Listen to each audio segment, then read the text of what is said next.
on Friday when they cut former All-Pro punter Marquette King. Reports out of Oakland say John Gruden parted ways with King because of issues with his personality. King became a fan favorite thanks to his celebrations and dancing after punts. But former coach Jack Del Rio also had issues with King's antics after he picked up taunting and celebration penalties back in 2016. King is the latest victim of Gruden's roster overhaul this offseason. And we're joined by former defensive coordinator Rob Ryan. Welcome back, Rob. Good to have you. Great to be back. Been too long. Yes, it has. Yeah. Been great. Yeah. Will John Gruden's style work, Rob? I think so. I think people are worried about Gruden. Shoot, I worry about those coaches that have been a coordinator for half a season and now are head coaches. That's true. I mean, Gruden knows what he's doing. I think, look, there's no other punter in the league that anybody knows about. So I think, he obviously has some problems with it because, he's an old school guy. He hired these old school coaches. I really like what they've done in free agency. They've gone out and got a guy at every position, and it's guys that they've coached. Greg Olson coached Doug Martin. Paul Gunther got the 3 defensive starters from Cincinnati Bengals.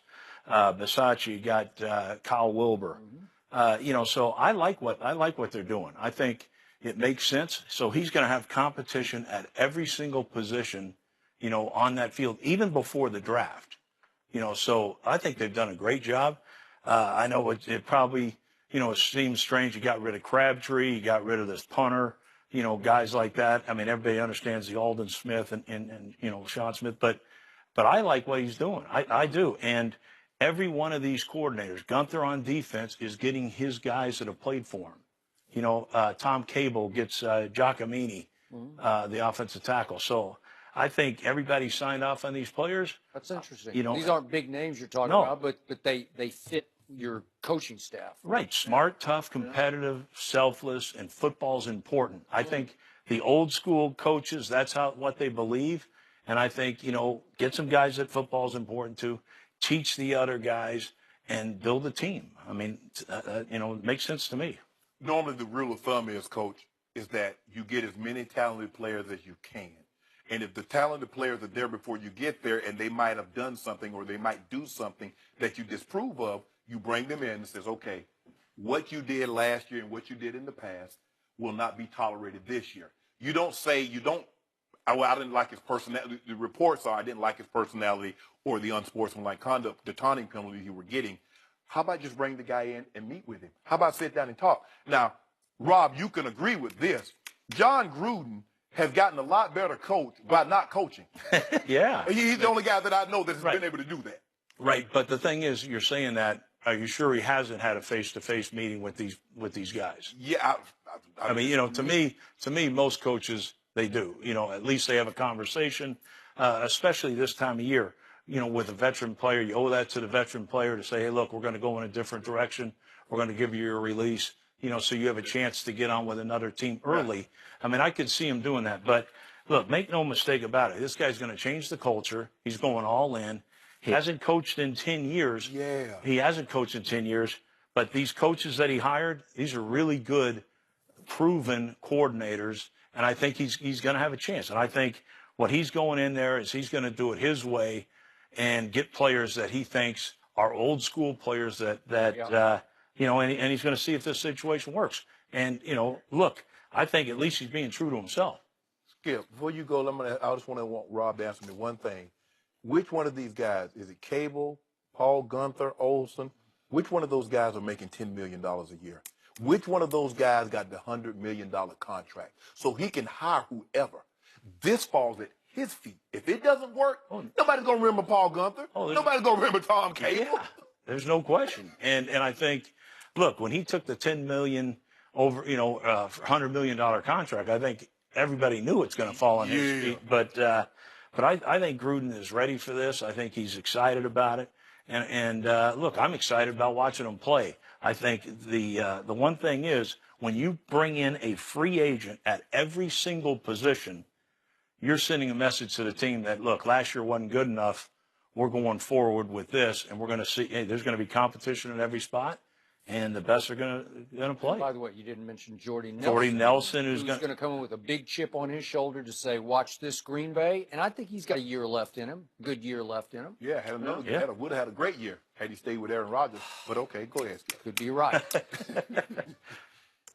I like Marquette King. I enjoyed his antics because he confined his antics to post punts. He didn't take them onto social media or into the post-game interview sessions. He didn't try to become a media star or an internet star post-game.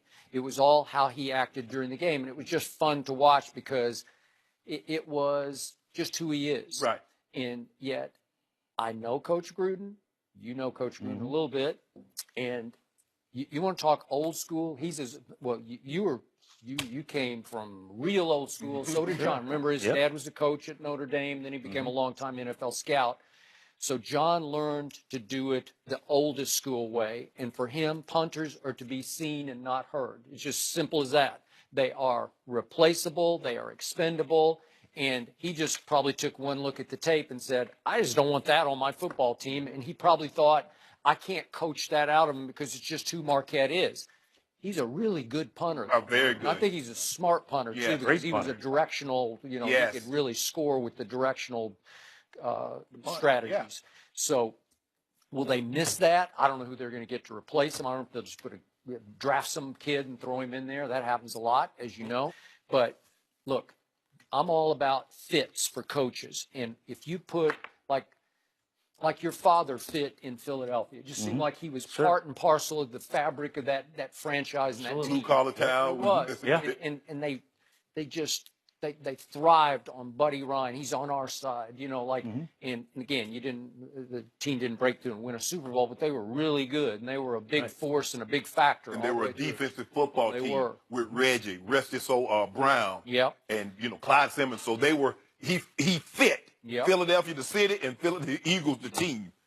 And John Gruden, I was there and covered the team in Oakland, his first go-around there, the Tuck Rule team that you saw across the field when you were a Patriots linebacker coach. Right. And it was a great fit because Chucky, that whole Chucky persona, fits in Raider Nation, in the black hole. He's like a Halloween character come to life. Well, you can't draw it up better than that. And he played to the crowd, and he, wearing that snarl. And there's some showmanship to John. Oh, really? There's a whole lot of showmanship in the Monday Night Football booth because I'm going to say it again. He turned on the charm. He cleaned up his act. He sanitized not only his language, but his opinions of football players. Because if you get him off camera, man, he's just going to rip and slash. It's this way or the highway. And a bunch of those players are going to hit the highway, and he's going to do it his way. And I just think it's going to work in the short term. I can't sell it for the long term. You say, well, he's going to get $100 million. I think even Al Davis' son, who now runs the Raiders, thinks I just had to offer him that big a carrot to get him out of the Monday Night Football booth because he had one of the best gigs in all of pro football media, right? Yeah, there's no question. I mean, the one thing Gruden did, if you think about that Raider team, and obviously Al Davis had a lot to do with it, but he had all those great veterans, and football was important to all. Jerry Rice, Tim Brown, Rich Gannon came out of nowhere. Charles. Yeah, Charles Woods. I mean, he had all those guys. So, look, I mean, these may not be big names to other people, but they are solid pros that they're adding, and they're guys that these coaches believe in. So I think going forward, I think this team's going to be one of the more interesting teams in the league.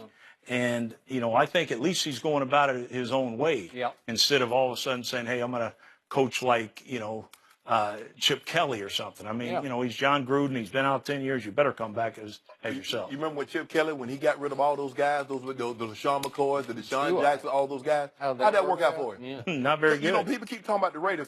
But do you, Rob, you do realize his last 6 years in Tampa after that Super Bowl weren't very good. Only made the playoffs twice. Only had one 10-win season. Could not find a quarterback. Why can't John Gruden, with all that tape he watched, his documented. He's in the office at 3:30 and he doesn't go home till midnight.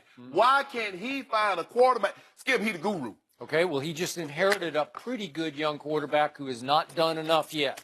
So is Derek Carr under John Gruden going to take it up a level or down a level? Well, we don't know. I mean, Yeah. because we don't know how that style Yeah. is going to mesh with Derek Carr. You can't coach quarterbacks like you coach other positions, Rob. Right. You know Of course. that. Of course. So yeah, that grind and try to run them to the grindstone. Hey, you can do it to Rich Gannon. 'Cause Yeah. he's been around. You can yell and scream. Yes. And push and shove. Yeah, and, but these new millennials, No. yeah, nah, they don't work like This is that. going to be very But interesting. they haven't got rid of like all these great veterans. You know, I can't wait to can't see what say they do with that. You know, Marshawn. I mean, the only one is Crabtree, and 3 years younger than Jordy Nelson. right. But I'm saying that's the only one that really jumps off the tape besides the punter. Yep. You know, and obviously, hey, he made a move there. I want to see how they're going to work that thing out with beast mode. That's what I want to see. Yeah. It's not like John Gruden has no experience working with big personalities. Yeah. Right. He's just got to be the biggest personality. He does. Maybe he does. Rob, thanks for joining us. Should Michigan honor the Fab Five? We'll discuss that with Rob Parker next.